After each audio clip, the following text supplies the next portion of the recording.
Good evening. Bonjour. Good evening. Est-ce que je peux parler à M. Patrick? Oh, Bear. Yeah, Bear is still working, so he'll be popping in and out while he's working, I'm guessing. So it is time for some midweek geek. I am here with Iman and with Bear. Um, the mighty Dane is lurking in chat. He reckoned he had nothing. He'd have nothing to add in this. I think Saxius would add more to this than he believed he would, because You'd add more to it than me for sure, mate. well, no, you can come at it with your newbie perspective, but we're going to be talking maps. Hello, Mercurius. Thank you, Mercurius. Delightfully generous as always. Let me have a look.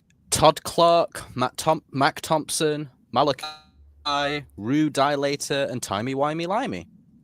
I know All three of regulars, those. I think. I know three of those. Oh, Rue Dilator is recently. Rue Dilator's a new guy, yeah. He's new, yes. He's been commenting on a few things recently. So yeah. Yes. So say hello to chat. We've got Saxius in there. We've got Weeb Stosbin. That's Brian. Hello, Mr. Baker and Halakha and She Arinka. And there's Mr. Baker again. There's Squirrel, Mike Percival, and of course Mercurius. Real fast, I have a moment of clarity. I forgot to say earlier, Iman Eid Mubarak. Oh, Herr Mubarak. Thank you, bro. Hello, Thruxus. Hello. But yes, Iman, you've just come through your trial, haven't you? Your personal trial that you put yourself through. Yes, I did. Yes. How does it feel to be able to vape and eat during the day and that sort of thing again? How does it feel to freeze live on stream when your family use your microwave over and over and over? Here we go. There it is. Every single time I'm on stream, bro. It's like they wait till I'm on stream. They do it on purpose, don't they? It's it's good because now I don't feel like I'm gonna punch all my colleagues in the throat. Fair enough. I'm a nice person, I promise. So, recent games, Iman. Recent games. You've got a big one this weekend, haven't you? We've got 2 this weekend. Well, we have, yes. So, played Heroic with Saxius, Jason, and Aaron on Friday. Got back into the main campaign, so that was fun.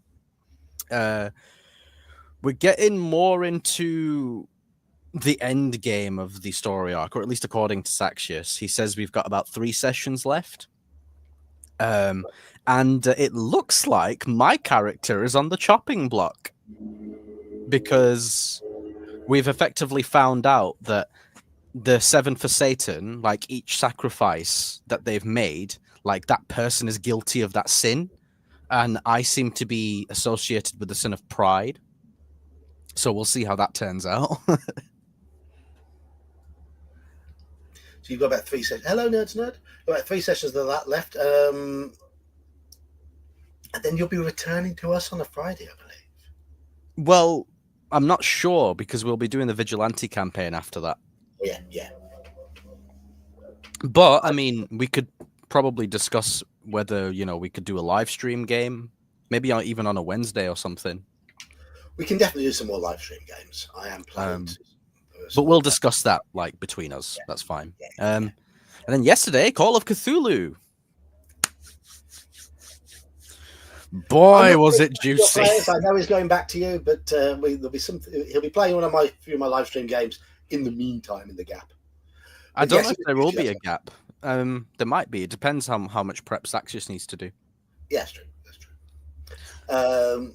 So yes, last night, wasn't it? Call of Cthulhu, yeah. Day was juicy. Oh boy, was there some stuff in there. Yeah.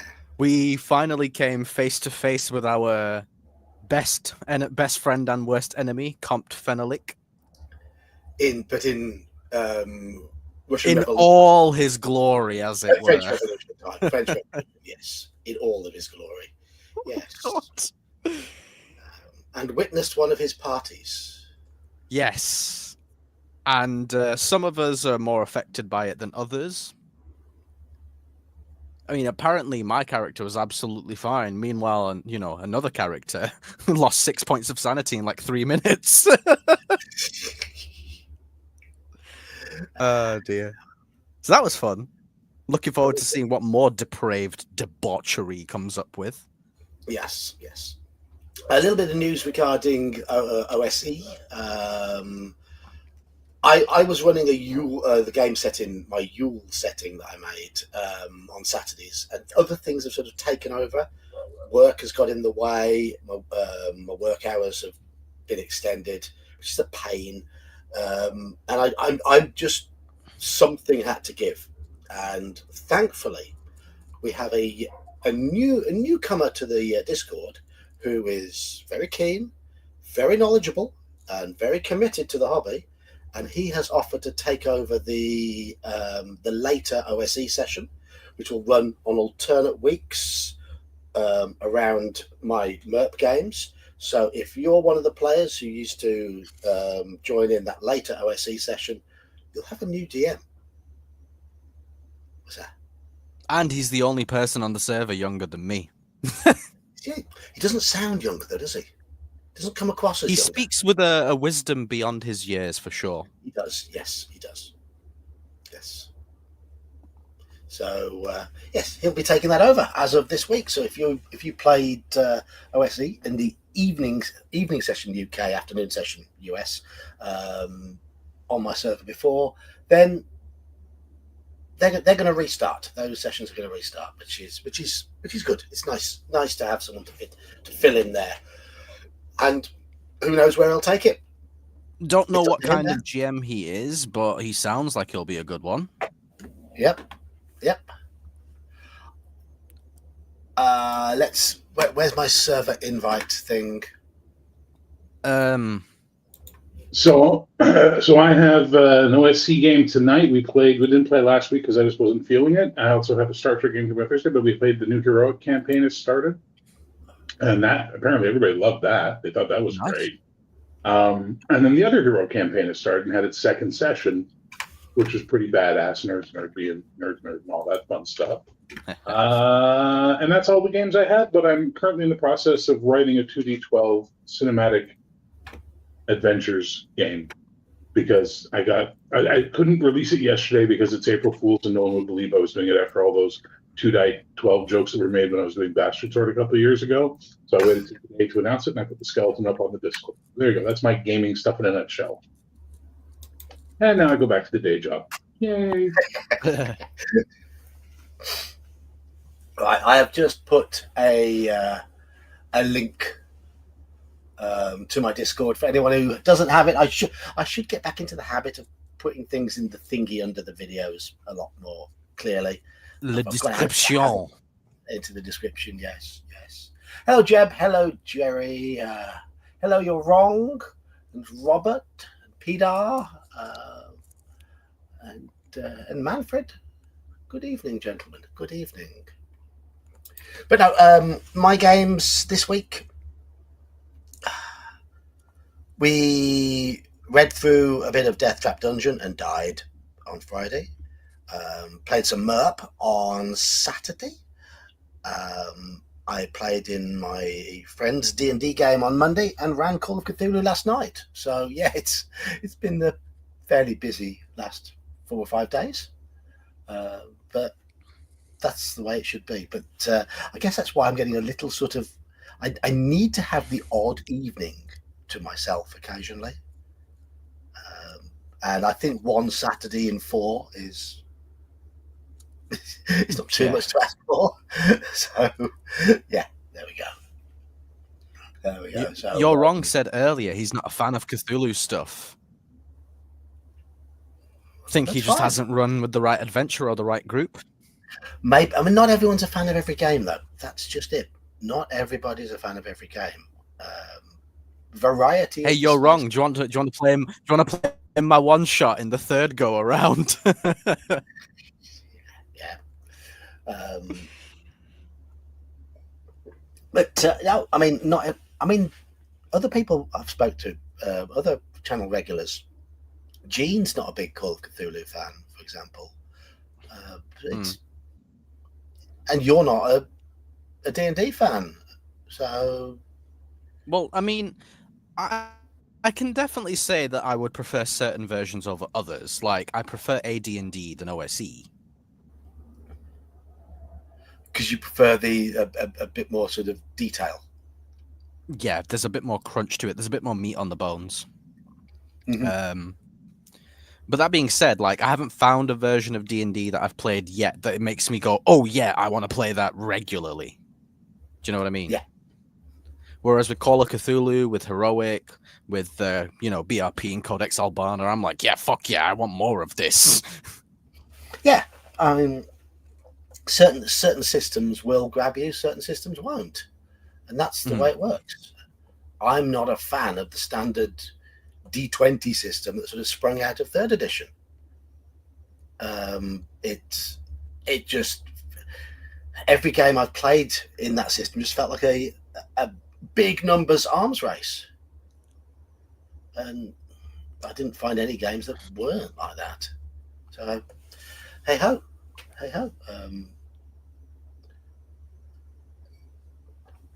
All right.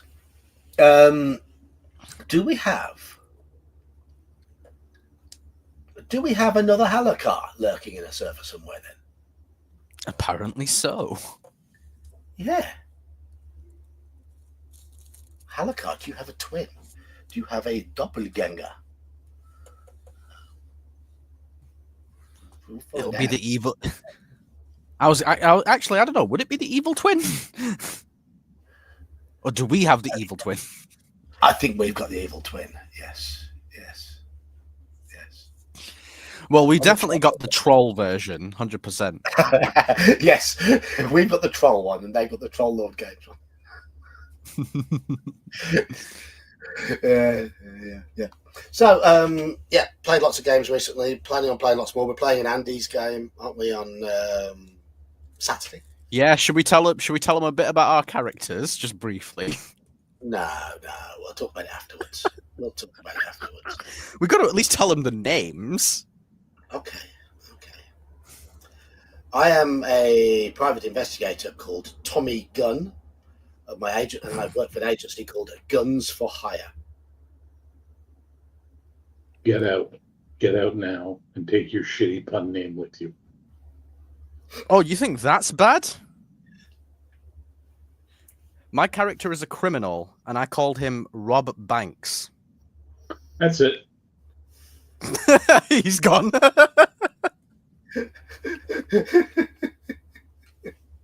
Oh no, I've just seen Andy's comments. Oh no.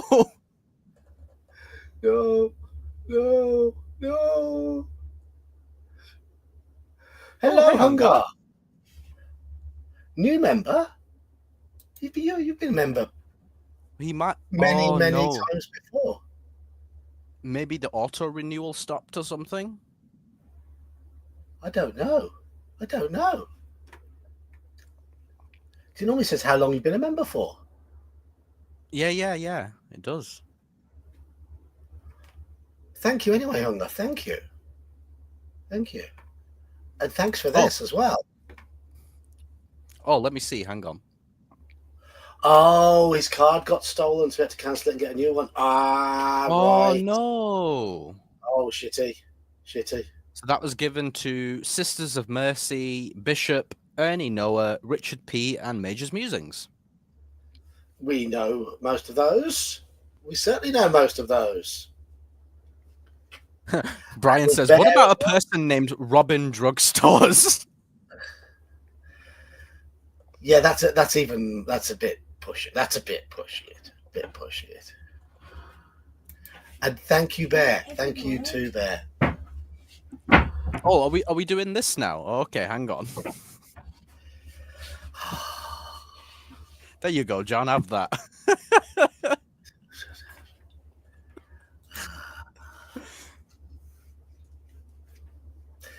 Cheers, all.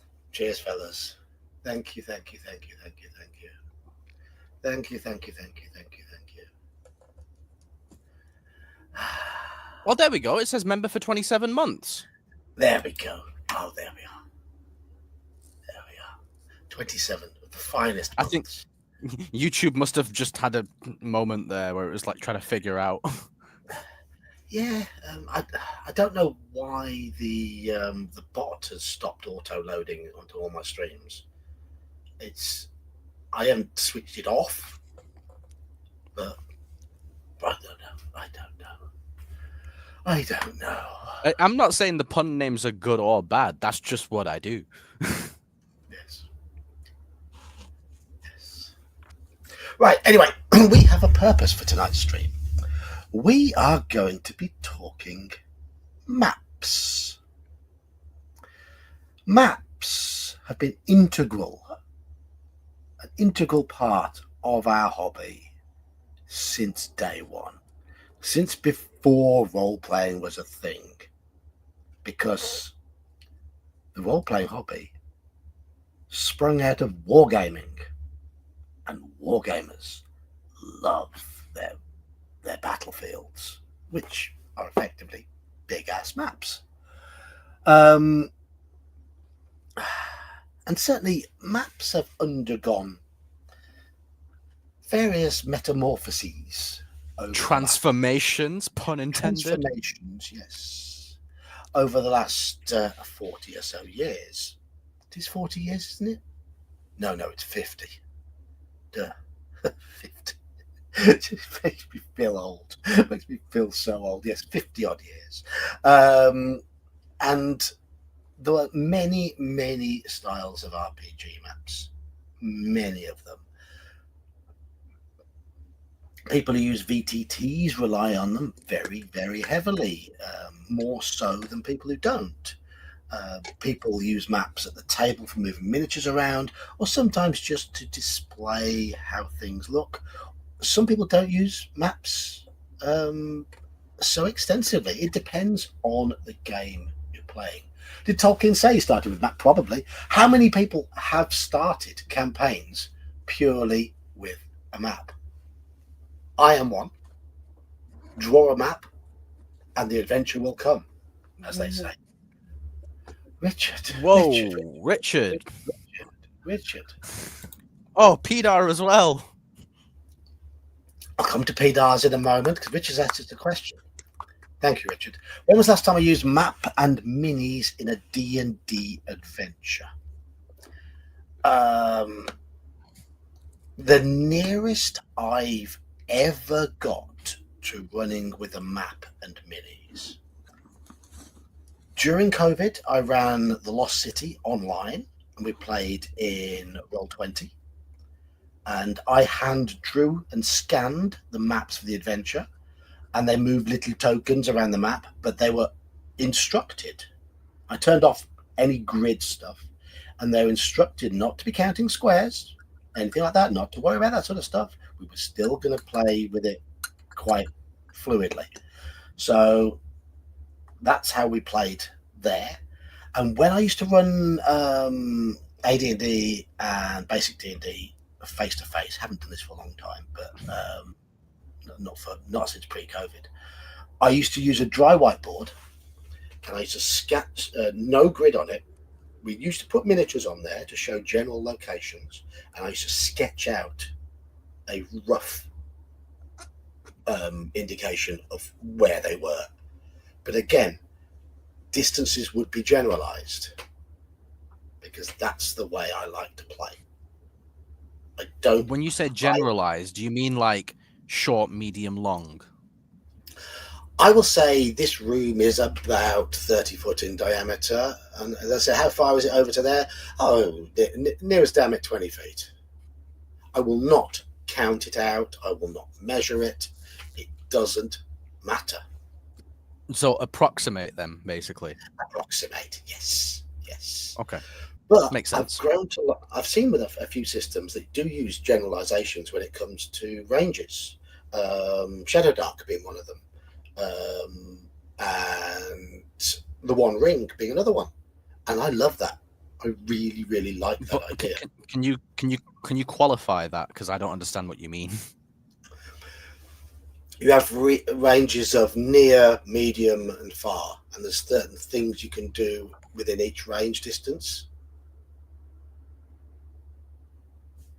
We'll wait for Yeah, okay, like I just said then, because that's what I was thinking of when you said generalized.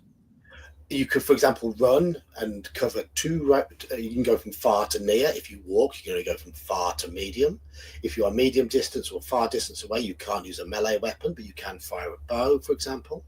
But you'll get a Okay, penalty yeah. if you're far distance. It's that sort of thing. And spells have a range of near or I far think or whatever.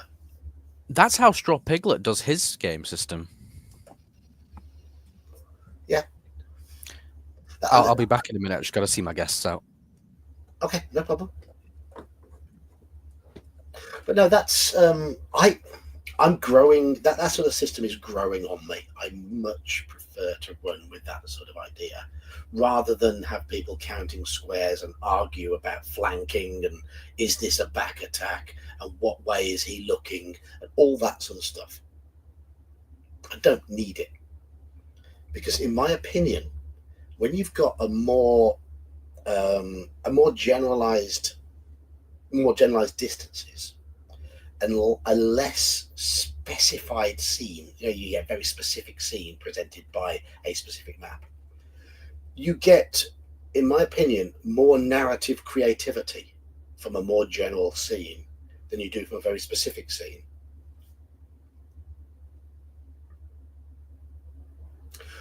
I don't know, because I don't play Traveller. And yes, that near and far thing reminded me of Father Ted as well. These cows are small. Those cows are far away. You've never seen that scene. It is magnificent. It is absolutely magnificent. No, I don't want all the details shown there, because I'd rather conjure them up in my mind and rather have people playing with more, say, narrative imagination. I'm not big. For me, there's two types of creativity during a combat sequence. You can have narrative creativity and you can have mechanical creativity. You get people who are very creative with the mechanics of the game, who synergize various things and make certain spells work with certain effects.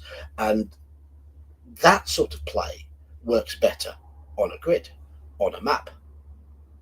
But I think narrative creativity works better when there's less specified in front of you. I hope I made my point. But there you go. That's answered Richard's question. And then we had Peter say, a cowardly knight, Surrender. Who's Surrender? Tell me who's Surrender. Oh, Surrender. Duh.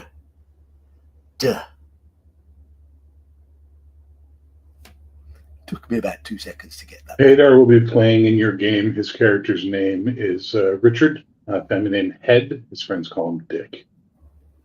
Yeah. Yeah, I get. Yeah, yes.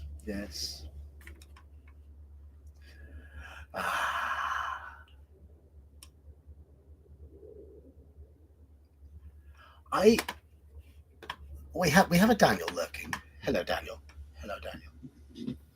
Just spotted him lurking in the background.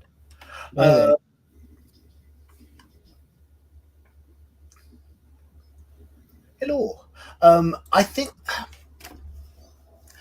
your wrong is right here. You lessen the combat experience if you take away too much or get too complicated. And you've got to balance according to the situation using modifiers. But you've got to balance according to the game system as well. Because all of this is very, very subjective on what game system you're playing. Certain games have expected you to use grids, miniatures, visible maps. Pretty much 3rd edition, 4th edition D&D were based around that whole idea. Whereas I would argue something like OSE is not. Paranoia certainly isn't. Call of Cthulhu isn't. And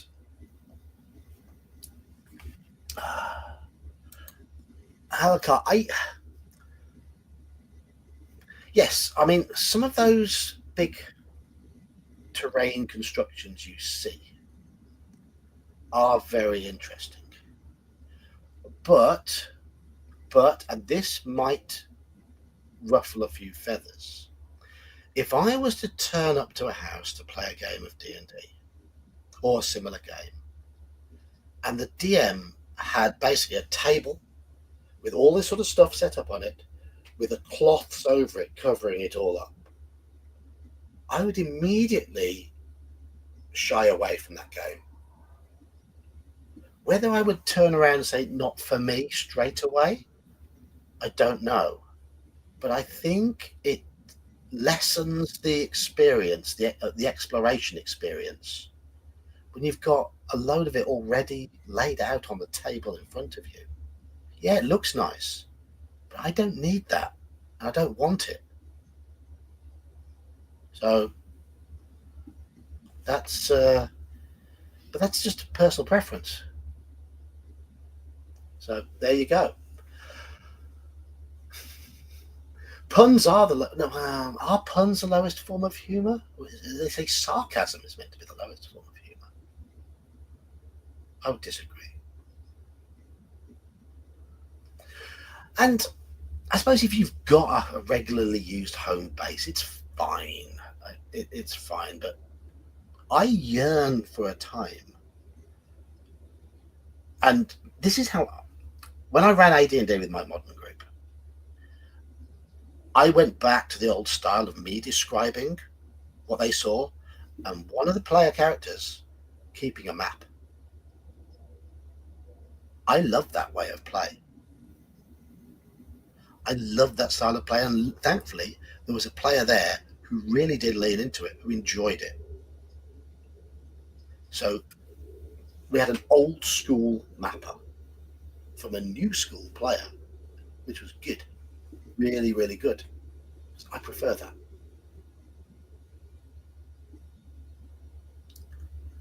Wouldn't tiles work? No, they wouldn't. I think the Lost City is one in particular that I think really benefits from having a mapper and having them piece together their maps and try and work out what the actual layout is. Because, of course, there are things in there that can screw with them. Daniel. Yes. What's your preferred style of play regarding maps? I prefer, at least when we did it, we always had a designated mapper. So you're from the same school as me, as far as that's concerned. And like you were just saying about the people that lay out these tables with these massive dungeons. Yeah, they're cool, but there's no surprise. No. If you can pull back bits and pieces as you go, that's awesome. But to lay out the whole dungeon, then you know what's going to happen. Yeah, I mean, they will reveal bits and pieces, but you already know where there are bits of dungeon from what's on the table. Yeah. See the size of the dungeon already. Exactly. Yep. Not know anything apart from what we're told. But no, we always had somebody, one of our group, didn't matter if they were the magic user, cleric, or fighter, but one of the people would say, okay, I'll keep the map this time. Yeah. If they were a dumbass, you got lost. Absolutely. So, Absolutely. Yeah. But I prefer that. Because then you get into little squabbles about now you overdid it by 30 feet. Why are we walking into this wall when we ought to be in a room? And that makes it fun. Absolutely. So,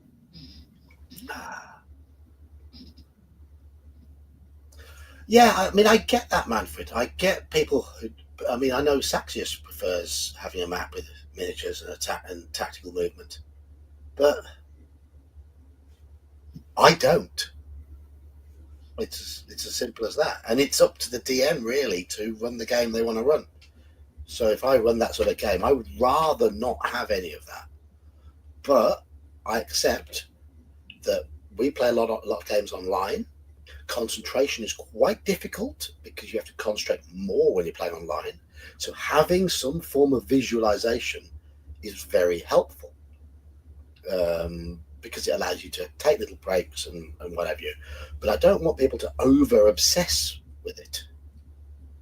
I like people to take responsibility for their own token on the Roll20 map. Daniel doesn't always need his token. but apart from that, that's it. Yeah.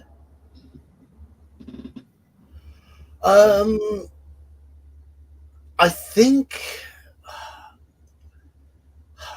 that was. I think that's more of a wargaming element, Robert. I think it just simplified things in his head regarding war games. Maybe he already had wargaming terrain that he had set up for that sort of thing. I don't know. I genuinely don't know. But it could be that it's probably easier to target something outside with better visibility. You can also imagine that.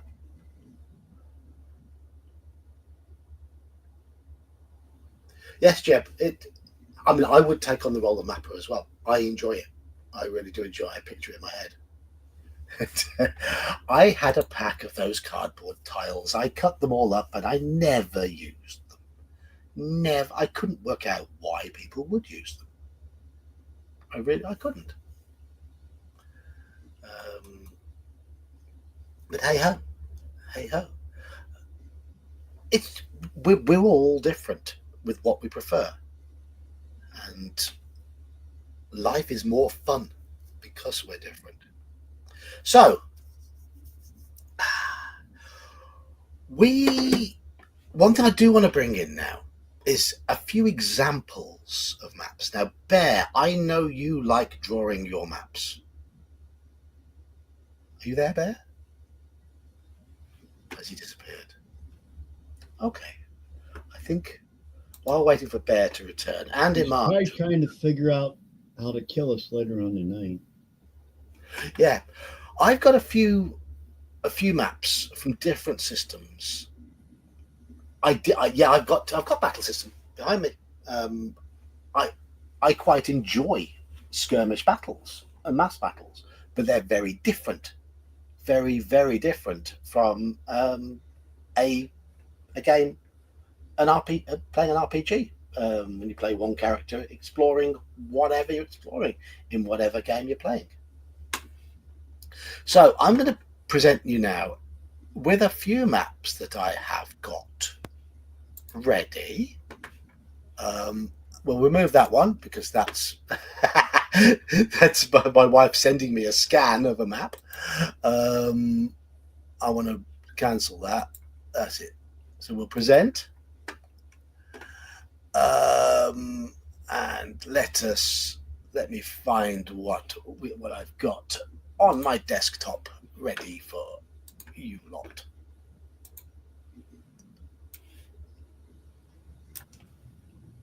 I just need to open them. I had a few emails open earlier. Right.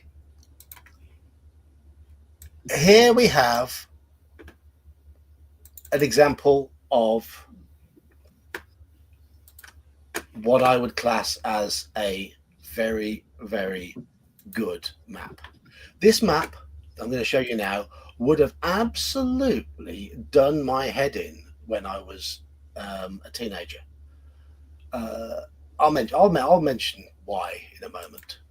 But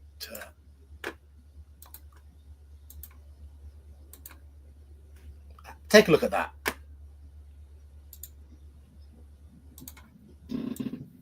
Okay, which one's that?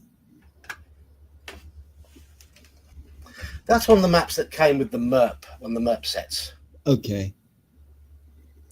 I have that map mounted in a frame because it is so stunningly beautiful. I like it, yeah. Yeah, I think having an attractive map style can really add to the aesthetic of a game, and really sort of add to the atmosphere of the game.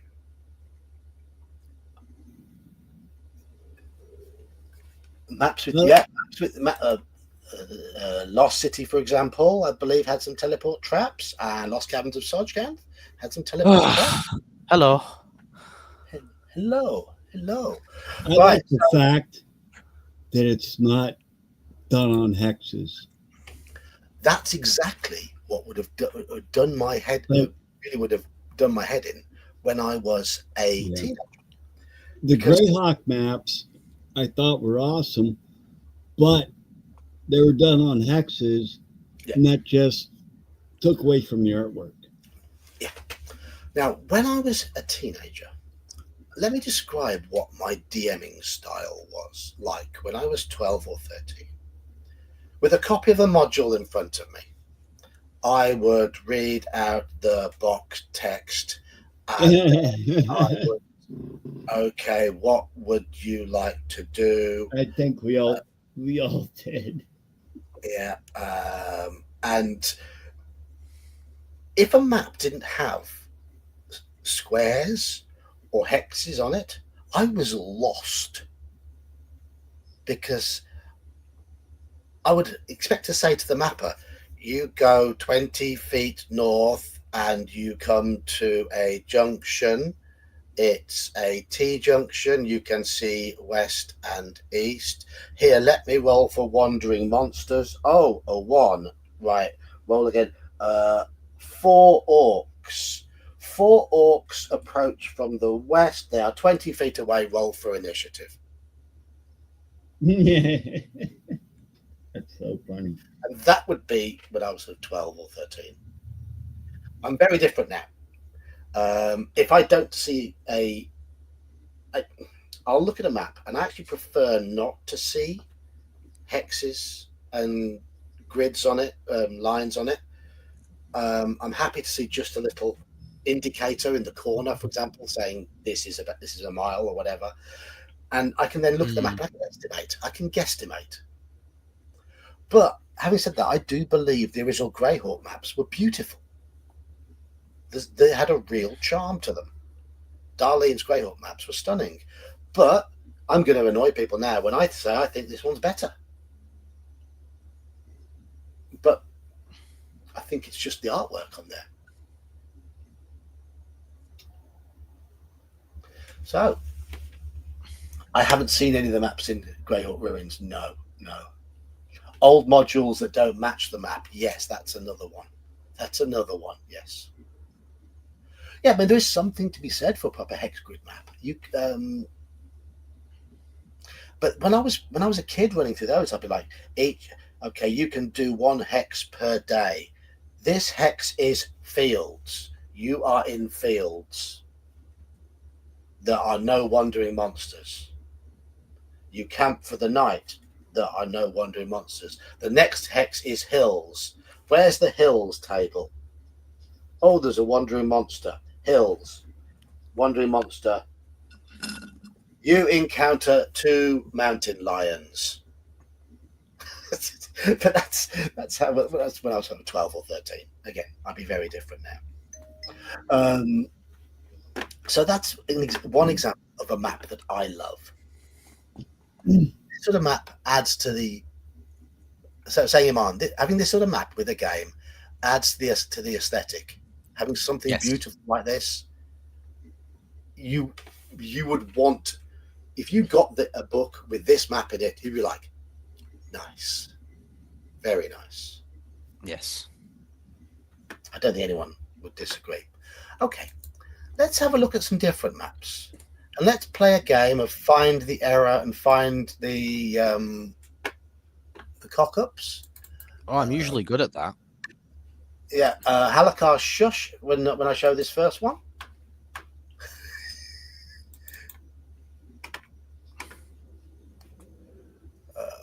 Adubia. Oh no, I don't want Acrobat.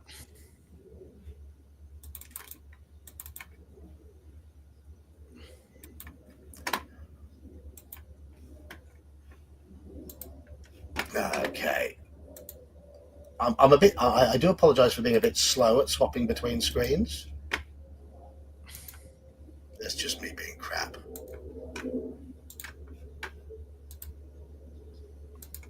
Oh, you're not going to use it as an excuse to flex your new screen again? Well, I could, couldn't I? In fact, I really should be, shouldn't I? I should be doing this. Oh no! Why did I say anything? Oh, look at it. Oh, yeah. Okay. I do want to show. Actually, let's show everyone on in chat this new screen of mine. Look at this. Look at this. It is most. If I just move it there, it's the most curvaceous and wide. Look at the size of that. Isn't it lovely? Yeah. I did treat myself to a new monitor. Right. So, this map here. Iman, can you tell me what is wrong with this map? Let me zoom in on it. Focus on the cellar.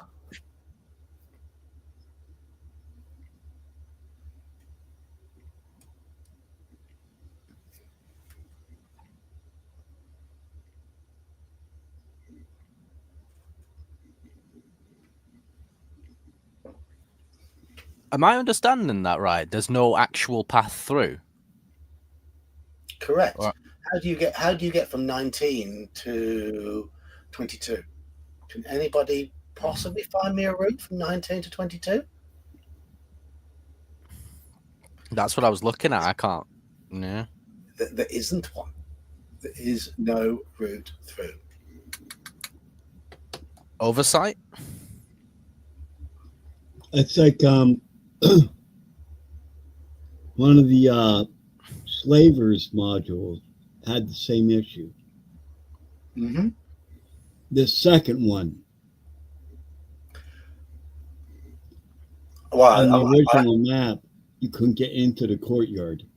oh, that's the first one. But Okay, first one, yeah. But one thing with that one, if you read the descriptions, it talked about the height of walls. And I'm guessing there was an assumption that you'd be able to scale the walls. That's what I think. Yeah, but there was still no doorway. There was no door. No, there was no door. So did the monks crawl over the wall every day? And not have a masoner and carpenter to make a door? Given that the courtyard was occupied by a white and some basilisks, I don't suppose they wanted to go in there. But no, originally, when the building was made. Yeah, true. Imagine that. You have to climb over that fucking wall just to get to work every day. Yeah, exactly. But even forgiving the maze its error, to me, this map from Against the Cult of the Reptile God, this is the style of map that I think fantasy games should have. Because if you look, I was just about to say that, Spinfilker. It's the Temple of Murica. but if you look at this map, you can see, apart from the fact that the maze is screwed, you can see pretty much everything straight away. It's bold, it's clear. The numbering is easy to read, the symbols are easy to read, so you know what you're looking at. Let's see. The stairs. Isn't there a trapdoor? The trapdoor downwards. Is it not here? Is that not it there? Is that trapdoor ceiling? I'm not sure. Where are you pointing? Door. Oh, there. Where's trapdoor ceiling? Oh, is it from there? Or is it from there? That's a trapdoor. That is a trapdoor there. You can see? I'm pointing that bit. Yeah. Shall we zoom in? That bit here. See where I'm moving the mouse down the bottom? That's a trapdoor. And I do believe the entrance to it is there. Secret door floor. That's it. So it's fine. There's nothing wrong with the stairs, in my opinion. It's a trapdoor. Yeah, the one at number 9 is a secret door ceiling. Yes, that goes up to there. Now the problem is you cannot get from 19 and 20 past here. There's no way through. All around here, this wall is solid. That's the problem with the map. Right. Let's have. Shall we look at another one? Oh, it's fun pointing out things that are wrong with things. Yeah. The Palace of the Silver Princess did indeed have map problems, not least the fact that the dungeon level just didn't look like a palace at all, or a dungeon. It didn't do the job. Let's not forget your favorite module. Which one? Expedition to the Barrier Peaks. Which one was it? Okay, maybe your second favorite module. Try to remember the name of it. Was it this Forest one? Oracle. Yes. Was it this one, Dan? Was it this one? I think, yes. Tell me what's wrong with this map.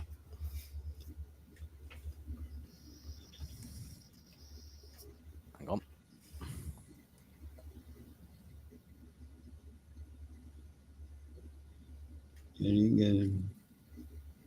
Go.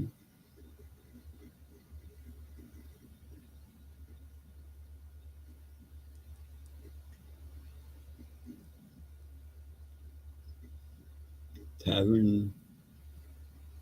Yeah. Kitchen, pantry.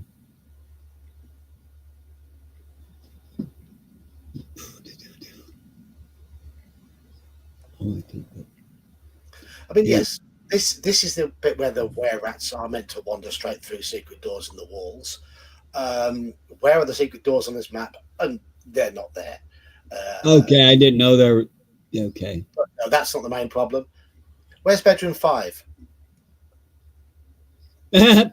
Oh my God. Oh my God! How did I not see that? Where's bedroom 5? Yeah, That's funny. Good old D&D, eh? Good old TSR in the 80s. Yes. Okay, right. Let's get some. Let's draw 8 bedrooms on this map. Why is it numbered 9? Because fuck you, that's why. Right, this, in my opinion, coming up next is one of the worst maps that TSR ever published.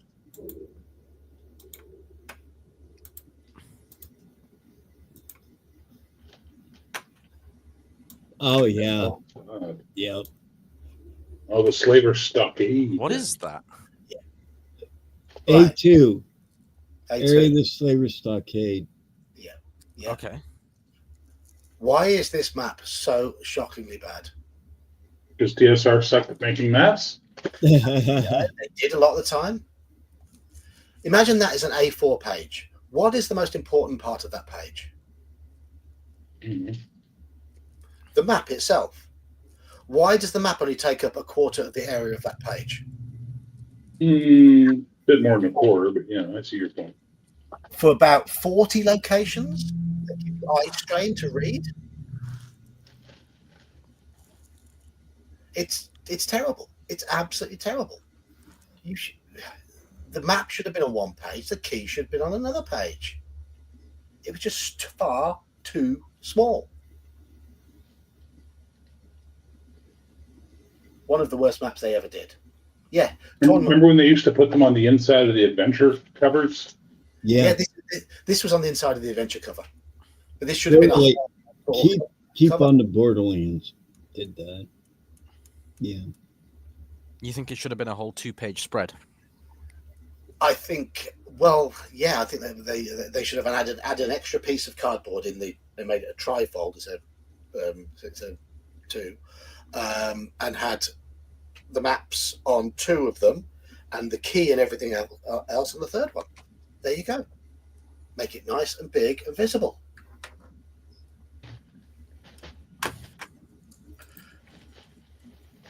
Pedo with the generosity today. He is, yes. Do really good battle maps at modern VTTs take from immersion, making players feel like they are looking at a scene rather than being in one? My answer to that is yes. I was going to say yes as well. Absolutely. Always. No matter how hard you try, the players will almost always focus in on what they see on the map and not listen to the descriptions. They will start naturally moving their tokens around to fit in squares and things like that. That is what happens. It's very difficult to break that mindset. What are we talking about? Maps. No, but What's on the screen?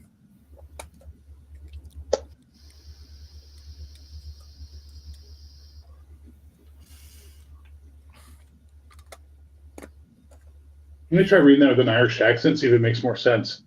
The really good battle maps in modern VTTs take from immersion, making players feel like they're looking at the scene rather than being in one. It makes much more sense when I read it with an Irish accent. Thanks, Peter. What do you reckon, though, Bear? Is it yes or no? I think battle maps are useful in the right situation, but overall, I don't like them. At the end of the day, you do you. If you like them, do it. I mean, now you're here, Bear. Let's talk about a system where the maps were useful and necessary. Marvel superheroes. No, they weren't. Never were. I've always done Marvel Theater of Mind. Every time I use maps, it slows the game to a grind. There you go. We tried to use the maps, but you're right. They did slow things down. They were quite pretty, though. They're very pretty. I still have a bunch of them. They're nice maps. They're very good. They're very useful in their own way. But the problem is that superhero games should be fast. Biff Bam Pow.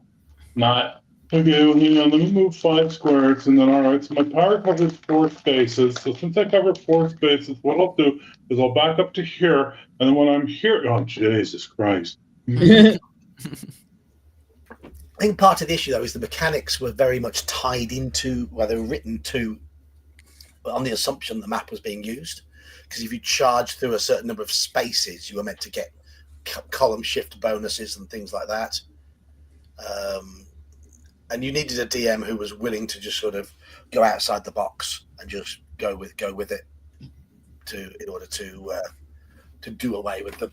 And I wasn't that DM as a teenager. I probably would be now, but I wasn't as a teenager.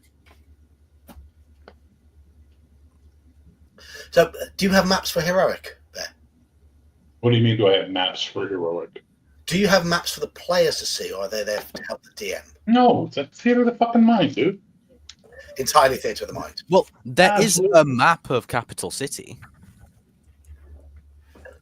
Yeah, but that's not a battle map. That's a visual aid. Well, this is going back to what we were talking about pre-stream. Yeah. Like, there's maps that you, use to play on, and there's maps you use to play in. Yeah, there's a difference. There's a map that is there to help the DM explain and visualize a location, and a map that is there to help to have the game played on it. Very much different. I'm more on about in this stream more about maps that are there for the DM's purposes, but obviously the term maps covers everything. Yeah. So there's a map of Capital City, but it's not like you move your characters about on the map. It's just, Area 31, that sort of thing. Area 31's where they keep all the special needs aliens.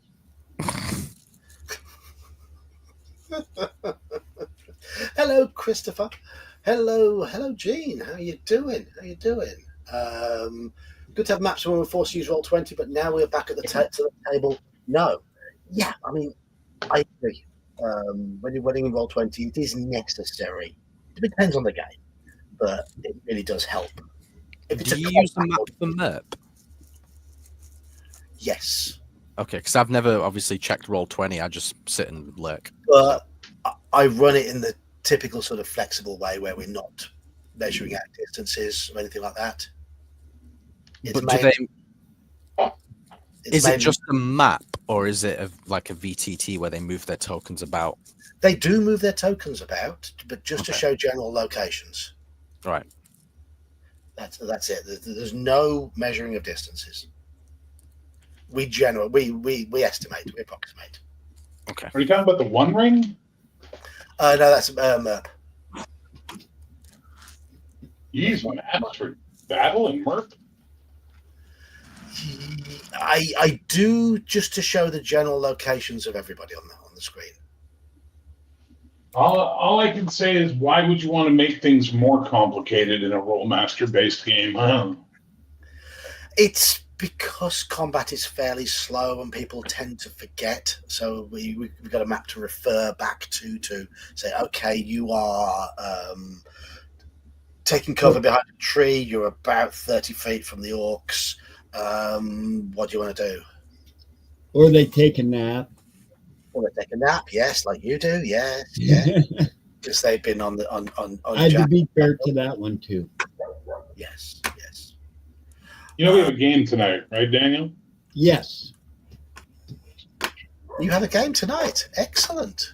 I'm Joy. looking very, very forward to it. To say the least. Right, I'm going to show another map, and I want to know from you guys in the stream why this is, in reality, a really bad map. And again, people might be a bit pissed off about me showing this and saying it's bad. Oh, I hate yeah. isometric maps. I hate them so much. Oh, yep. That's a headache waiting to happen. It is beautiful at first glance. The whole presentation of it is stunning, in my opinion. But you try running the module directly from these maps. You try getting your head round all the various connections in the maps and how the 3D works. When I ran this adventure, which is I6 Ravenloft, I redrew every map for my own purpose in 2D on graph paper because I had no chance running it from this. It's pretty. It's very, very pretty, but you do need to redraw it.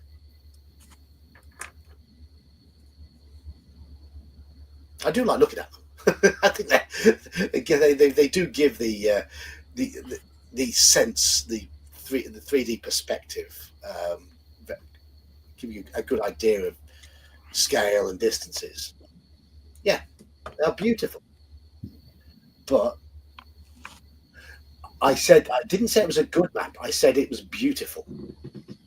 I said presentation was good in the adventure because the maps were beautiful. Didn't say it was a good map. That might exactly be it, Halakar, is that it is a piece of art rather than a map. Yes. Do you want me to show off one of my maps? Go on then. Yeah. Go for it. Yeah. I'll show off one of my maps. Hang on. Give me a second. Oh, which one shall I show you? Well, I could show you Albana. Yeah, do it. Actually, I could show you Final Age too. Second. Oh, that's your work in progress, isn't it? Final Age is a off and on project I've been working on for years and years and years and years. Oh, okay. So this, hang on, is the Final Age map. You did hear Final Age, Sax. What? Oh, Sax just commented saying, I heard Final Age. Yes. So these are the Shining Realms, and they are, This very is loose, not overwhelming details. but the aesthetic is there. I like the aesthetic. Made with a set of brushes in Photoshop, which I no longer have, which is very disheartening. So that would be the most, I would say, artsy of my maps. I think I want to say that. I want to say that's the most artsy of my maps. Hang on. I have more. Let's go here. Let's go. Wait. No. I've done this was another one I did with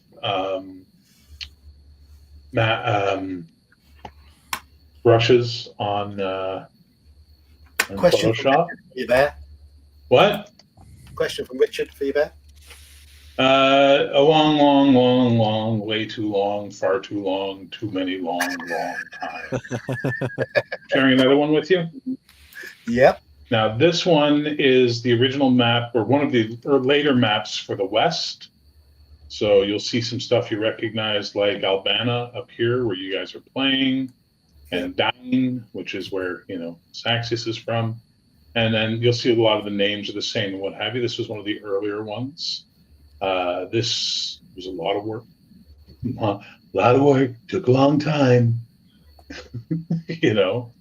But it's fun. I mean, I put a lot of time and effort into these for a reason, because I enjoy it. Yeah. It's a very, enjoyable experience for me. I made this. I got to show you this. Hang on. I got to find some stuff here. You know what? We're going to sort by name, not by kind, and that'll probably help me out a lot. Yes. And now we're going to use groups. Sorry, on a Mac, got to sometimes do things weird. This one, there's two versions of this one. There is the hex map, which this is my amalgamated fantasy setting, where I just take stuff from different role-playing games and lump them all into the same world. And I use Greyhawk backwards. And this is a good old-fashioned hex map, right? And it's got lots of stuff, some of my own stuff just because I like it, but overall it's just Forgotten Realms and Warhammer and Dragon Age and Greyhawk and Mystara all just sort of shoved together in the same place. And even I recognize the names, yes. Yeah. I saw Ishmir and Beshan in there. Yes, because I put Ishmir in because I wanted Ishmir, because I love Ishmir, and Beshan I put in as one of the places as the Sea Princes, the hold of the Sea Princes, Beshan, because I like them being, Beshite seamen. So that's that's one version I did of it, and then I have another version of it where I found a blank artistic Greyhawk map that was made from the guy basically, I think, stripped the ones from the Paizo from Dragon Magazine, and they put up the 4 quadrants one. The guy sort of recreated it and put it up as blank for people to use, so I used it. And that would be this one. And then I went in and did all the same stuff, and I had to do a little bit of Photoshop work to get things the way I wanted them and what have you. But, overall, it makes me very happy. It's a great map. It's a great map. It's a good map. Everybody knows. Everybody knows it's a good map. But there is one map I must show you. I'm sorry? Nope. What? Someone just asked me a question and I didn't hear it? Daniel has things going on in the house. Oh, yeah. Okay. That's my No, bad. my abacus is fucking up. I'm about Your ready to throw the abacus? thing out the window. How does an abacus fuck up? It's his computer. It's his abacus. Oh, okay. That's what he calls his computer, affectionately. Okay. I don't speak crazy, so, you know. Sadly, I didn't understand his abacus issues. I literally lost all video about 4 or 5 minutes ago. I'm sorry. I have audio but no video. Yeah. Then there is this. Oh boy, this eats up a lot. We're just the voices in your head, Daniel. There is no video. Yeah, there's no video. There's only Zool. This one is the one I made by taking real-world topographic maps in Photoshop and then putting them together to achieve my goal. This is the actual final setting map for the West. Yes, almost one we're familiar with. Yeah, this is a topographic map. These colors do not represent vegetation; they represent sea level. Yeah. But it's a very, very lovely little map, and it's quite large. And it would probably, if I printed it at full size, if I could find the right printer, it would take up probably one of my walls. It's a very large map. I think it's 48 inches wide by 36 tall or something like that. Wow. But it's my entire world. All my stuff's here. That's where I keep all my things. I keep all my things here. And this is the world that you guys are in for Codex Albana, but you're just up here on the Pembroke Isles. Here. And your lady, Devere's lady love is over here in Othay. She's all the way across the sea. And the queen who has let me down is in Calabria. Well, yeah, that would be right there. You guys were in Queensport, and you're now heading up towards Kingshold and Davin. So you got to cut up and then over the hills. Yes, because it's damn Astrati. Which is almost a full circle, by the way, because you guys started here at the battlefield of the Four Sisters, went all the way up to Drael, then came down, made landfall on Ire, and then made your way down to Ishmir, and then sailed past Calith and to Queen. Yeah, so we've just gone round anti-clockwise, haven't we? Basically. Yes. Or as we say to North America, counterclockwise. There you go. So those are my maps. I had tons more, but those are just like, I don't want to take up your whole show, me showing off all my fucking maps. Excellent. Excellent. I have no maps to show anyone. I'm No, gonna AI makes horrible maps. I mean, I think AI could probably make a decent map if it was fed good information to begin with. But I don't know. I've got no experience of doing that. I don't use AI for anything. I don't use intelligence for anything. Never mind artificial ones. I'm just digging through some of my maps that I have doodled over the years with a view to showing. No, not that one. Is it this one? Hey, Jan. Yeah. Is it Janet from her planet? Janet from another planet. Right, let's get this one shared. I would be impressed. I know Iman's seen this before, but if anyone in chat recognizes what this map is, I will be impressed.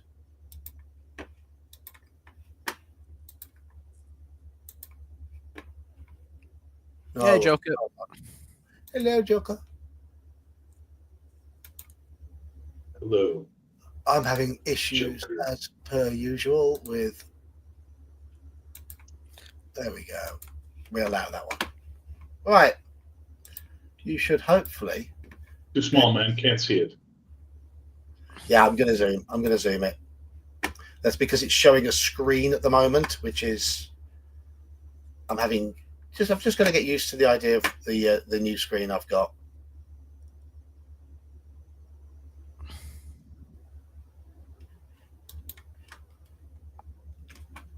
Can you see it better now? Yeah. This is my drawing, my own drawing. You drew that? Yes. Because it looks an awful lot like Dyson Logos' style. I may or may not have had a look at his website, and I may or may not have had a look at his website and learnt how he does things. It's not. It's my own handiwork. I drew it. Just lovely. What is it? Is it more visible now? Yeah, it's nice. What is it? That is one of the lower levels of the Lost City. I didn't draw it with tracing paper. No. It's one of the They're lower just levels trolling you, John. Yeah.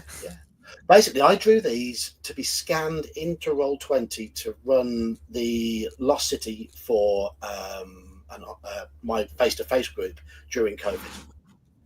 And because I didn't like how the problem was, the maps in the actual adventure showed all of the secret doors and secret locations. So I needed a version for them to view while playing, which didn't show them. So I drew this by hand with pen, pencil, paper, all hand drawn and then scanned. No, chat's trolling John right now. Yeah, chat's trolling me. Yes. I have a video about how to make them. Yes. Yeah, I have. It's ever so easy. The lair of Zargon is on this level. If we just, if you know the adventure. I think I have Dungeon Scrawler. See down the bottom. Is that showing? There we are. The lair of Zargon is that box at the bottom right hand corner. That is tier 10 of the Lost City. But no, I added that sort of roughness to the walls, and I looked at the room descriptions, and what they described in the room descriptions, I drew in the rooms as well, so that the players would have an idea of how rough it was, where there was junk, all that sort of stuff. So I've used the room descriptions to populate the rooms. Dungeon Scrawl's not working properly. Oh. Try Chrome. Now you know where Zargon is. Yes, he's in that room at the bottom. You've got to get to it and survive it. But let me just show you a different one. Let me show you a different one. Yeah, it works properly on Chrome, but not on Brave for some reason. Oh. Brave's been having a lot of problems. Roll20 won't work on Brave anymore.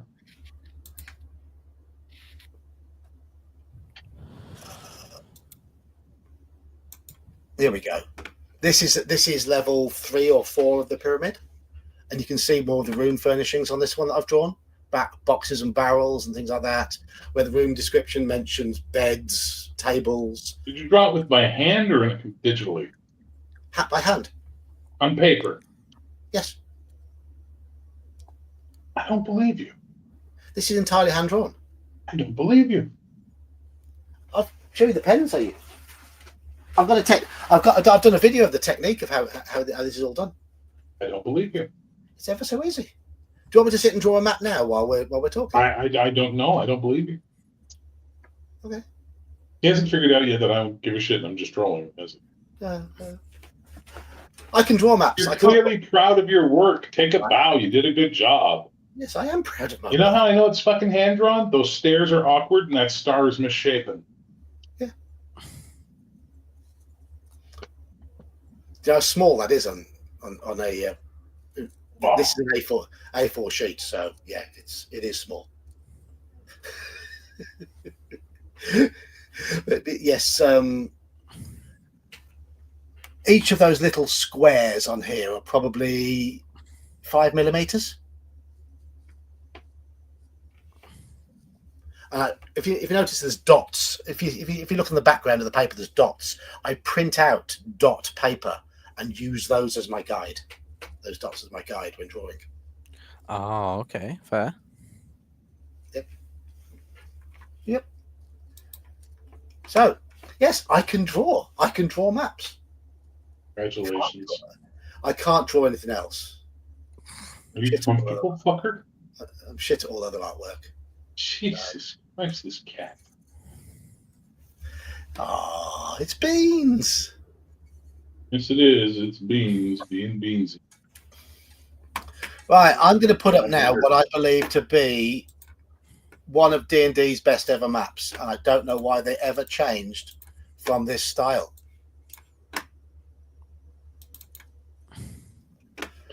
I don't use battle maps. I'm going to start in heroic because Nerd plays in one of the games, and you kind of want to put some boundaries around her because otherwise she'll just abuse the system to her own benefit.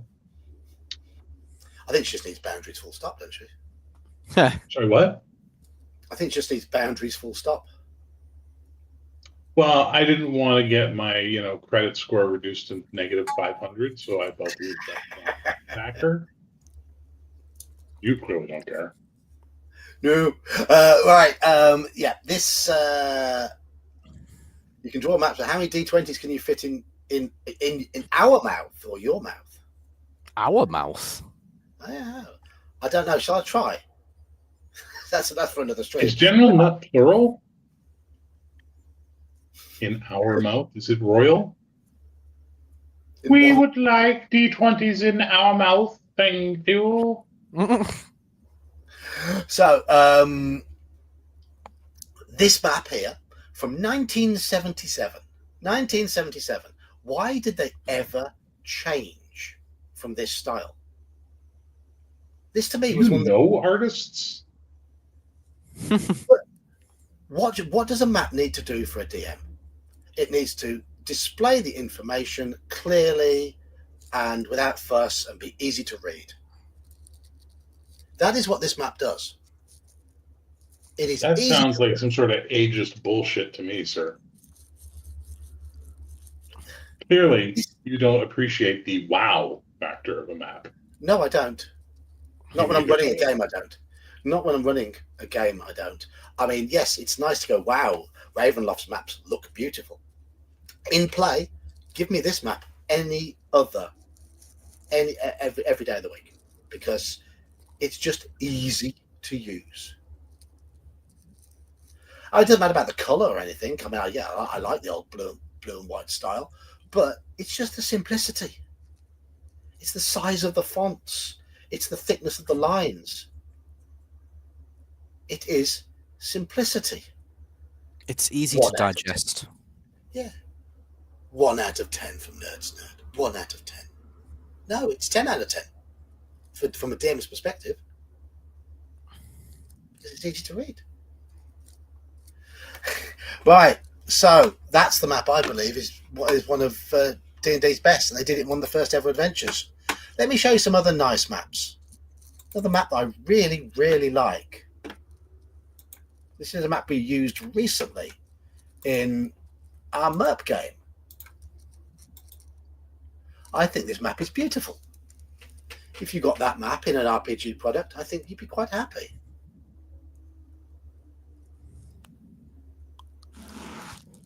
Bear isn't even looking at it, so he doesn't care. Bear, what is this map I'm showing?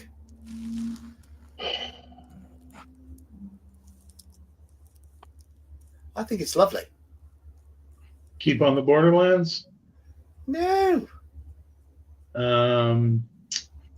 Your vape shop? No.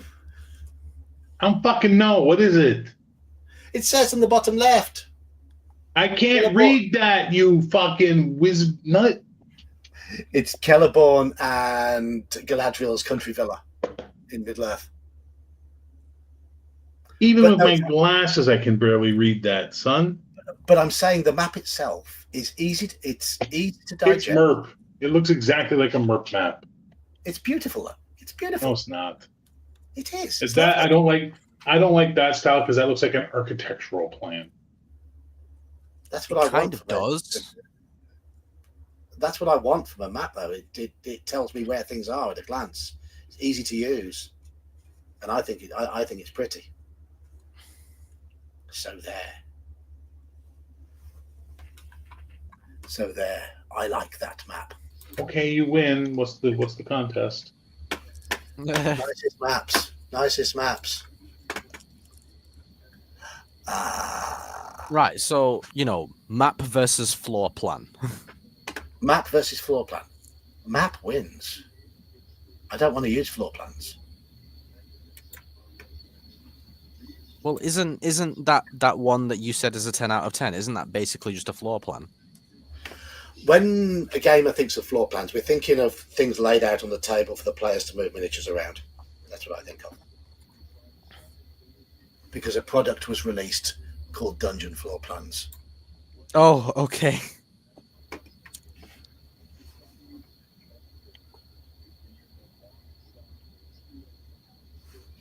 But this one as well. This was MERP's outdoors map style. Again, this did my head in when I was younger because there's no hexes on it.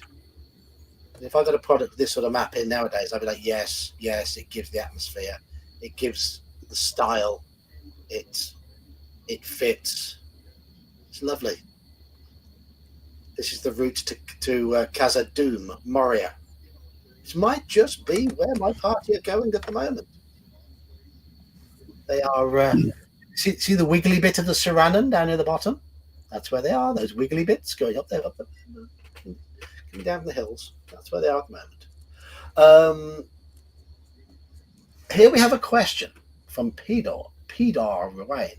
Does Theatre of the Mind restrain dungeon design because you don't really want to give really irregular designs? They're impossible to describe to players. I think it actually gives you more freedom, but that's my opinion. If you've got a mapper in the group, it can be a ball ache describing the shapes of weird rooms. Yes. Does it restrain? I don't let it stop me, but I do sometimes regret my decision to make wonky rooms. That's a fact, but that's down to me. Someone on Discord mentioned repurposing real maps. Yes, I've done it before. When I did an AD&D campaign a couple of years ago, I started in my starting area was basically a map of the west coast of Wales turned 180 degrees. And then I dotted my own settlements around on it. So it was upside down and back to front? Yes. Okay. Yes. Just so people wouldn't recognize it. And I just drew the topography, the rivers, the forests, pretty much as they are. But then I added my own towns to it and changed names. And no one ever recognized it. One tip you heard, if you ever need a dungeon map in a hurry, just use a multi-story shopping mall. Yes. Also, a lot of dungeons have those big open promenades and, plazas. That's common in dungeons. Ah, yes, the local Tesco. Yes, indeed. We're on level 1 of the dungeon, but we can look down and see levels 3 to 4. That's brilliant. Is there a Temple fountain of down there? Elemental Evil. yeah, you can use a map of anything and repurpose it into a gaming map. A lot of the maps we're using on a Tuesday night for Call of Cthulhu are real because they have taken real places and worked them a little bit to fit with the Call of Cthulhu campaign. I am showing my players real maps of Constantinople, Yes. real maps of Paris, real maps of Milan. And yes, real locations are in there. Okay, the descriptions aren't 100% authentic because we're putting all sorts of nasty things in, but the real locations are there. And a lot of the people they meet, you've met ghosts of people who were real. Yes. And there's historical facts that have been woven into the plot, and it's really good. It's really, really good. It's very much based in reality and very grounded, but there's elements of things that aren't. Yeah. And I think that's something you do get if your inspiration for the map that you're using comes from a real place. I started drawing out dungeon plans of British castles. They look nothing like the castles we find in role-playing game adventures, and I wanted to incorporate these into a D&D game. I still might, but it's amazing how different they are when you compare them to what is portrayed as a castle in a 1980s dungeon module. Completely different. True. So I think they would work, but it does give you a more grounded setting, a more and I think for me, especially as a new player or formerly a new player, like it was easier to latch onto something that's more grounded in reality, and then just to extend that little bit of suspend your disbelief a little bit for the fantasy is easier than suspending it a lot. Yes. For me, as a DM who likes to have little things in that feel realistic, to make the fantasy pop, I like that. I really do like having that basic realism in the layout. So yeah, it's good way of doing it. And of course, Britain's got lots of lovely castles, all of which are much older than the country in which you live in, Bear. Well, the land was there. The land was there, yes, of course it was. The buildings weren't. I do like watching some Americans on YouTube go, what? This castle's 800 years old? And you see the head explode. Well, Eddie Izzard said it best. He goes, he was in Florida, and he turned on the TV, and they were talking about how they had restored this building to its natural look 50 years ago, and I was like, no, it's not possible. Certainly, no one was alive then. It's like, yeah, you guys have some old shit in Europe. Okay, that's nice. Good. You got some old shit in Europe. Good for you. We've got a lot of old shit in Europe. Yeah, some of it you put in your governments. You're not wrong. You're not wrong. But yes. Can't disagree. No, I'm not American. I'm Canadian, for whoever thought I was American. Do not lump him in with me. No. Yeah, do not lump me in with all of them. Yeah.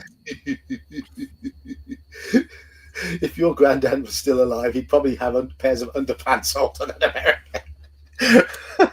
That doesn't conjure up the nicest of scenes. But yes, people do forget. People do forget the Incas, the Toltecs, Mayans, Aztecs, etc., because they were around for a fair while beforehand, and a lot of their architecture is still there. It is still there. It's almost like they knew how to build things better than we do now. Very probably, yes. Yes. Oh, what's that thing about Roman concrete? It heals itself. Does it? Yeah, you should look that up. It's really neat. There's something in Yeah, the way I've they heard make of concrete this. that it actually heals its own fissures. I have to look that up. something to do with the sea life that they used, like the shellfish, the microscopic shellfish or something that are in it. Like it causes this weird chemical reaction that fills up. I don't know. I can't remember. I saw a thing on it years ago on Discovery Channel. You have socks older than me. I do actually. Oof. Well, I mean, Okay, not all of them, Peter, but the vast majority. If you go to a castle in Wales, it was probably built around the time of Edward I, because he built a lot of castles in Wales, and William the Conqueror also built a lot of castles up and down in England. So that would be sort of 1080-ish for William the Conqueror, and Edward I was about 1300. So,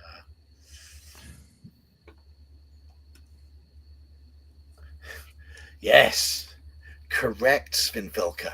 In a real castle, the solution was the oubliette, not a guard watching the prisoners. Yeah, you just chuck them in the. It's called an oubliette because oublier is the French for forget. mhm. Well, donjon means tower. Donjon. Donjon is a tower, not a hole in the ground where you put people. Yeah. Huh. But yes, oubliette, great way. Yeah, you just throw a prisoner in there and just forget about him. Occasionally you might drop a bit of food, but you let rainwater and all sorts of shit fall on them while they were down there. Yeah. How are things for you, Emperor Carino? With your prison planet oubliette of Salusa Secundus? Oh, I'm sorry, I'm talking sci-fi. Oh yeah. Oh, okay. Place of forgetting. Yes. Quick lime and salt water. Okay. I'm going to look at. How about modern maps? Fluxus is talking about modern maps here. Yeah, Thrux, man, modern battle maps are the hardest thing to find. It's so stupid. And like everyone goes, well, just use the HeroClix maps. HeroClix maps are shit. Okay. It's really hard to find decent modern battle maps. That's just true. I don't know because I don't look for battle maps. Mm-hmm. I do however, look for plans of buildings or maps of areas that I can repurpose. Certainly, the Call of Cthulhu adventure that I wrote, I found an old map from the 60s of a particular part of Britain and sketched it out, adapted it for that. Which reminds me, I really need to work on that. But Yeah, you got about 6 months. no, I'm not running it in. I'm not running it. I hate to be a pill, guys, but I gotta bounce and take a nap before my game tonight. Otherwise, I'm not gonna have any energy left to run it. That's okay. That's okay. It's a long day of work today. So, thanks. It was fun being here. Cheers, Bear. Thanks for showing us your handiwork. Bye. Yeah. See you in a bit. I'll talk to y'all later. I'm gonna leave it running on my channel for the people watching there. So. Yeah, no worries. No worries. Sure. Later, mate. Sure. Yeah, whatever.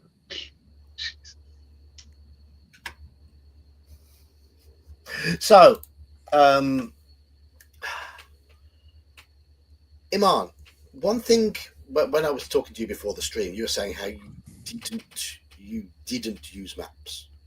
Well, I came back to you to say, well, no, as the keeper, you do use maps. You just don't. I don't use VTTs. Yeah. And I you don't use present- maps that players can put themselves on as a token. But the map you use is that the adventure you run does have a couple of maps in it, which It does. help you describe the location, help you Yes. describe the situations. What do you want to? What do you like to see in those maps to help you? So, for me personally, the maps that were in that adventure were quite good. There's just a few things that I would change about them. For instance, North is not at the top, why would you orient it so that north isn't at the top? Just turn it. Yeah, they do seem to like to fit it so that everything is nicely perpendicular on the page, rather Yeah. than it would be better if they actually turned the map and just left north at the top of the page. Yes. That annoys me. I do like the fact that they had like a legend, or not a legend, but like, you know, numbered points. Like, oh, this is where that happens. This is where that place is. Yes. Because it's not so much that it's a map that I will use and describe it, you know, completely to the point. It's more like, oh, it's a point of reference for me to describe things to the players. Yes, of Like, course it is. I see this map, I see point 1 on the map. Oh, you know, X happens at point 1, Y happens at point 2. All right, great. I can then take that information and then form like sentences and paragraphs in my head and then say those out loud to get that out to the players. But it's still theater of the mind. As I say, I mean, a picture says 1,000 words, isn't it? So that's what they say. And when you're playing theatre of the mind, as the DM, the keeper, whatever, you want those words to appear in your mind so that you can then pass the information on easily to the players. Correct. Yes. Because personally, as a player, I would rather hear a description and see an image in front of me. Yes. As long as the description I get is evocative, I would rather hear it. I mean, I know when we had that big battle scene in Bears last game of Codex Albana, we probably all pictured that church, chapel, cathedral, whatever it was we were in when it was all happening. We probably pictured that scene differently, but it didn't matter. We all had a picture in our heads. That's correct. Yeah. So I very much agree with you in that sense. Like, statistically, it's very unlikely that anyone will ever have the same mental image as any other player, regardless of the description, because it's not the description it's not the communication that does it, it's the comprehension that does it, right? So, for instance, I will latch on to certain pieces of information, Andy might latch on to others, Anne might latch on to others, you know. And in that regard, even though you're saying the same thing, we're all hearing you say the same thing. We all create something different in our head. Mm-hmm. Something personal, something individual. But as long as you get the basics right in your head, then it's fine. Yes. So even though we can all agree, oh, that man is stood at the door with a gun in his hand. You know, some people might imagine his gun like, you know, a slightly different gun, or some people might imagine he's in a bit more of a menacing pose, or whatever it might be. But the actual specific. Dan, what are you doing? Everybody, hide your kids. Halakar, how detailed do I make my descriptions? I don't know. You have to ask my players. For me, I am getting more detailed as time goes on with my descriptions. Something I did used to struggle with, and it makes it easier for me to give a good description if I've got a good sort of if the map is quite grounded, if I've got a good frame of reference. I find it very difficult to describe fantastical scenes because they don't come naturally in my head. Fair. But if you want to describe me to describe an idyllic woodland in Middle Earth, or crags that rise jutting in the distance, I can do that sort of thing. Or a filthy dungeon with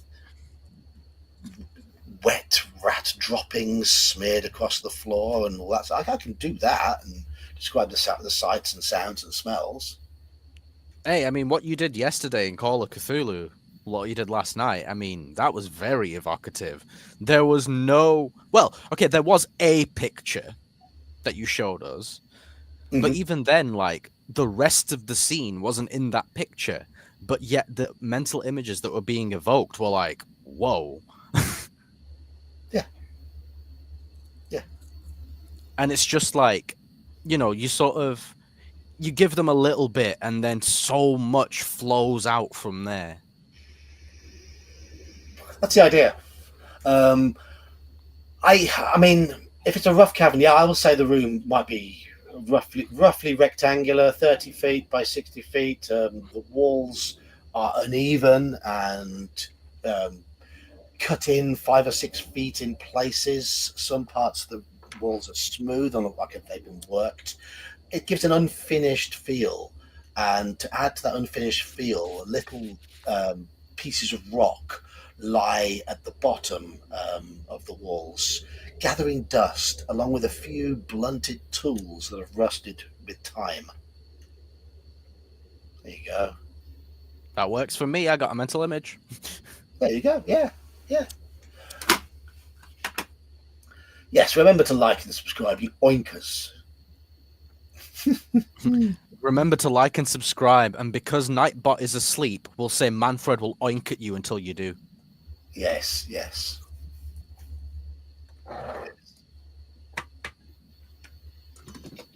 What happened Yes, to I mean, Nightbot? if something is more engineered, you can give a more sort of methodical description of it with a little less flavor and a bit more precision. Because Well, okay, so something like Expedition to the Barrier Peaks is more like Halakar's more recent comment, isn't it? yeah, yes. Whereas a traditional dungeon, quote unquote, is more like his earlier comment. Because a lot of the times they would just be caves that already existed that humans have done something with. Yes. But like he says, something that's engineered, it would be much more prim, proper, measured, you know. With my MERP group, they're just about to go into Moria, and that is going to test me. That really is going to test me, because I'm going to have to give an impression of the majesty of the place. Right. And the descriptions I've got in the various adventures that are set in and around there, they're very functional. Mm. One of the reasons I'm playing Lord of the Rings Online, I'd like to get to Moria and have a quick look at how they look again on that, because it did a really good job of presenting how Yeah. Quite how magnificent an inhabited Moria would look. Yeah, so that therefore becomes your point of reference rather than a map, right? Yes. Yeah. Yes. Yeah. Halakar, you are correct here. S3 is another example of a module where the maps were actually pretty horrible to use. Because the maps were too small, too fiddly. They tried to cram in far too much to make, certainly now we're middle-aged nerds with bad eyes. They're a bugger to use. And I'm just about to mention the fact that Slan recreated those maps and made them, color coordinated them, made them much clearer. And I could never have run that adventure without Slan's maps. So, yeah. The other issue with MERP is you have to describe things seen in the movies. You don't have to, but I mean, you could use the films as a point of reference, because I think they got the aesthetic really nicely in those films. Doesn't MERP take place before the films? Yes. Yeah. 1300 years. Yeah. Bilbo and Frodo aren't even a twinkle in a Baggins ancestor's eyes at this point. Gandalf is still Gandalf the Grey. Saruman is still very much a good guy. Mm. Yeah, absolutely. So, but players do have images in their heads, but I think the film creates those films create good images. One of the best things about those films is the cinematography. The landscapes, those New Zealand landscapes, were magnificent, and the way they presented, like elven locations and dwarven locations, and the Shire was beautiful. So I don't think it's bad to have those images. Just use them, let them help. Hello, Doc. How are you? So I think, personally, I mean, have you seen how maps now look in a lot of adventures? Who are you talking to? Anybody out there? Have you seen how Wizards of the Coast present maps in adventures now? You know what my answer is going to be. No, It's I going haven't. to be no, isn't it? Let me. Well, let me finish. My answer is going to be no, and also fuck Watsy. Okay, so See, I know things.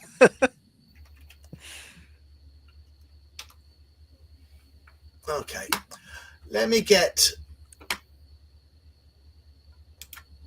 Let's copy the image. I'm going to paste this image.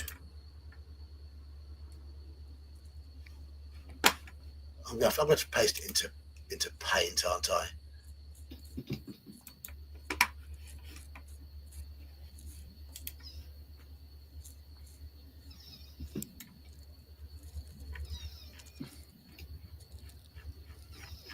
No, just talk amongst yourselves while I'm working out how to do this. Yeah, Squirrel Hermit feels me.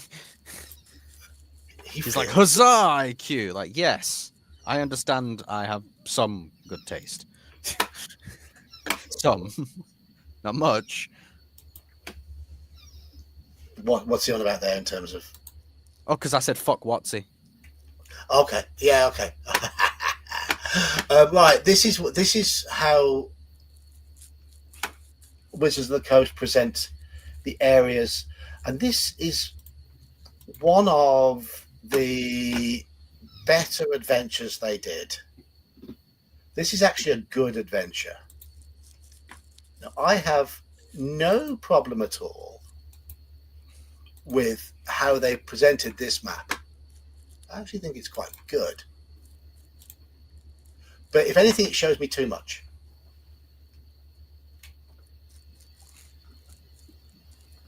That is the map you get with Lost Mine of Fandelver. And there's nothing wrong with it. There's nothing wrong with it. That's the outdoors map. But shall I see if I can find any of the indoor maps? Yes. Yes. This, however, for me it's too much. Let me copy the image. It's more than is necessary.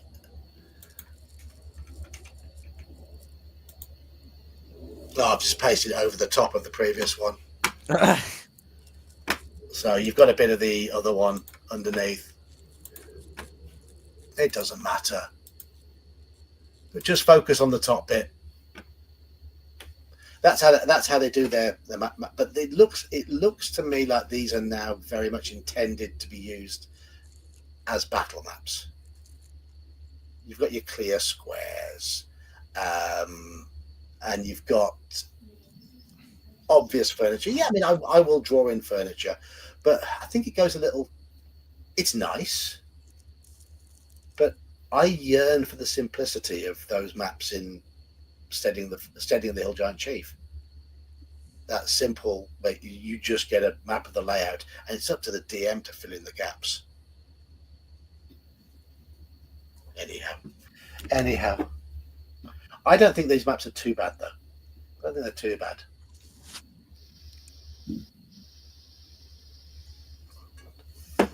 I think part of the problem, though, is if you're creating an adventure and you see the good old TSR maps, the simple ones, you know you don't need a lot of skill to recreate that. Whereas I'd say you need a pretty high level of artistic skill to. You need to basically be a cartographer at this point. You do, yeah. And I think that sort of puts people off a little bit. If people expect indie maps to look like this, it will put people off. But yeah, Nut is right there. There's a good thickness to the walls. There's nothing wrong with this map, apart from for me the fact that I like it when things feel a little bit more indie in their style. But it's professional, it's clear, and there's not a lot wrong with it. But it isn't how a castle is laid out. Where's the central courtyard? Have you ever seen a map? Right. Have you ever seen a map of a proper castle? Do you know how much of a proper castle is actually buildings? Where's the outer wall? Usually they have some sort of. Yeah, where's the outer wall? Yeah. Also India- true. Anything that's kind of like a keep. It's not a castle. It's not a castle, no. It's more of a keep. But Yeah. the keep should be the center point of the castle as a whole. Correct. Yeah. That's what does it mean? Indie mean? I like a more amateurish look to my maps. I feel they are Indie just means independent. That's the definition. But yeah, I think for me, as someone who likes to create things, I feel it's things that are a little more achievable. Things that I don't have to have really specific skills to recreate. It's a map of a castle of what someone who has never seen a real castle thinks a castle looks like. Yeah, fair enough. Fair enough. I'm going to find a map of a real castle so that people can see. Because I don't know who. Well, there's a copper one from Germany, Switzerland that are just impressive. there's Okay. a castle near where I live, but you know, not really that impressive anymore.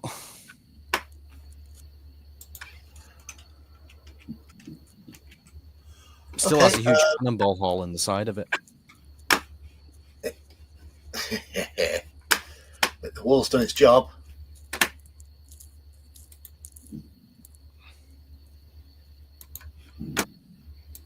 There we go.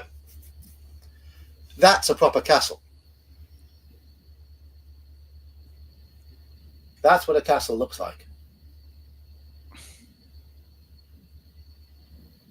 Yes. 20% of the area is buildings. Most of it is courtyard with an outer wall. That's a proper castle. See how the buildings back onto a river? It's defensible. Yep. They probably have hidden escape doors. The courtyard probably has a small garden. No, this isn't a palace, Manfred. This is a Well, castle. now they would still have a little bit of some just for the kitchen staff. Yeah. The, Nothing major, like what I do. I have raised planters, not very many, and all I grow is radishes, onions, carrots, a couple tomatoes. Nothing major, just a little something to spruce up your dinner. You know what I mean? Parade ground. Yeah.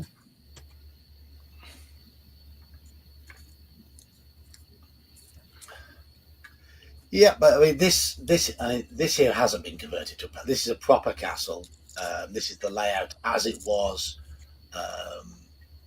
and this is tower castle, because the keep is the section at the bottom. But look at the defenses. You've got 1, 2, 3, 4, 5 towers, 6 towers.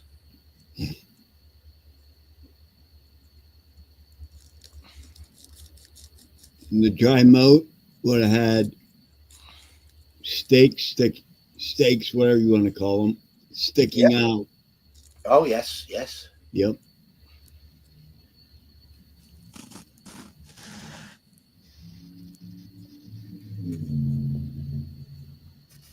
I can confirm that this has both arrow slits and windows, Manfred. The keep has windows. The towers have arrow slits. Yeah. No, I'll have to look that up. But yeah, there are windows and arrow slits. But no, it is a glorious place to visit. It is an absolutely wonderful place to visit. It's not far from my house. This is probably 20 miles from my house, Warwick Castle. Cool. That's neat. I've got a castle 20 miles from my house, but it's not as impressive as that. What's the castle near you? In fact, no, it's less than that. It's about 12, 13 miles. It's Clitheroe Castle. Clitheroe. My wife has a throne. I call it the shitter, but you know. I mean, I'm a big fan of. I've been to Harlech Castle and Carnarvon Castle a few times in Wales. They're nice as well. Chepstow Castle. I've never been to Conway Castle. Seen it though.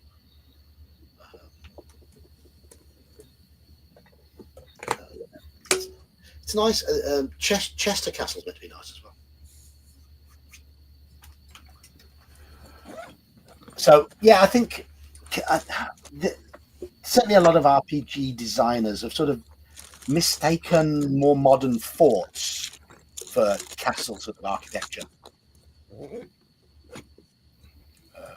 Castles don't look like how they've been presented. They might have been using sort of 17th, 18th century palaces as the inspiration rather than castles, and mistaking the two. So yeah, you have a fort, you have a castle, and you have a keep. There is. I don't know much about Edinburgh. But oh God, I was every time I've been to Edinburgh, the castle grounds have always been closed. Oh, I've actually never been to Edinburgh. I've been to Inverness. Beautiful, mate. A friend of mine got married at Inverness Castle. That was lovely. Oh, that'd be amazing. Yeah. What's my take on Castle Anthrax? I have no idea what Castle Anthrax is. Let me have a. No, me neither. No, I have no idea. They knew I was coming.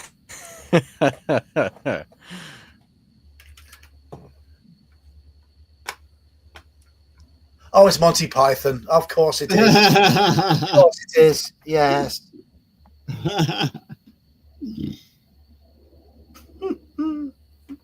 Of course it is. Yes. Yes.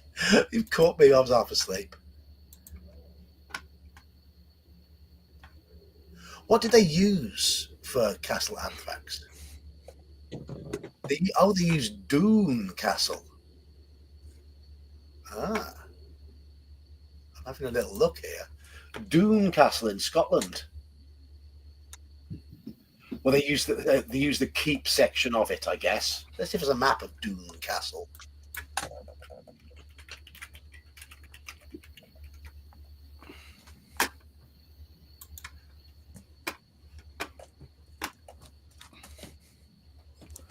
I have an image here which I'm going to paste. This is Doon Castle. This is the one they used in Monty Python.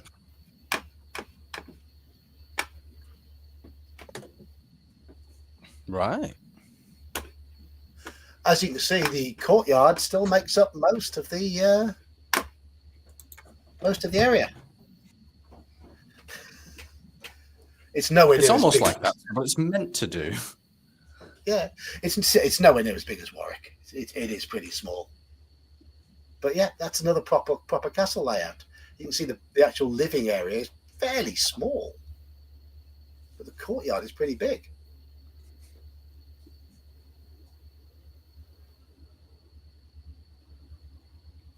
Yeah.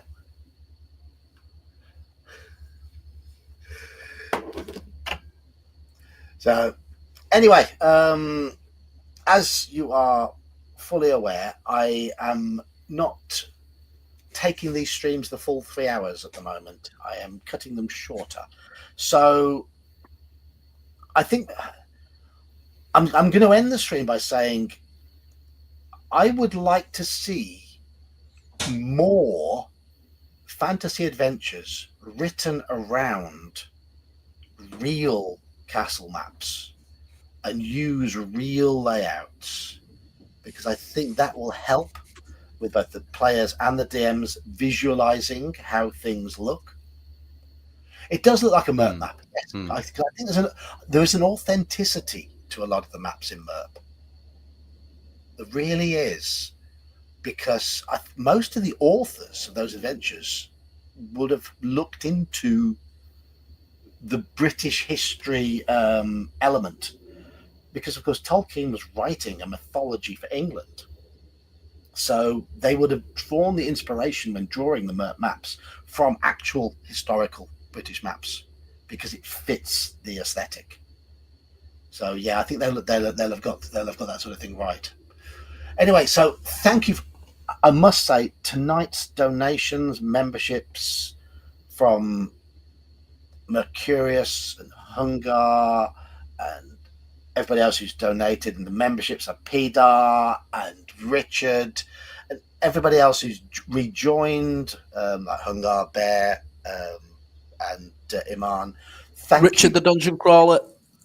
Richard, no, he donated. So thank you. It's been lovely.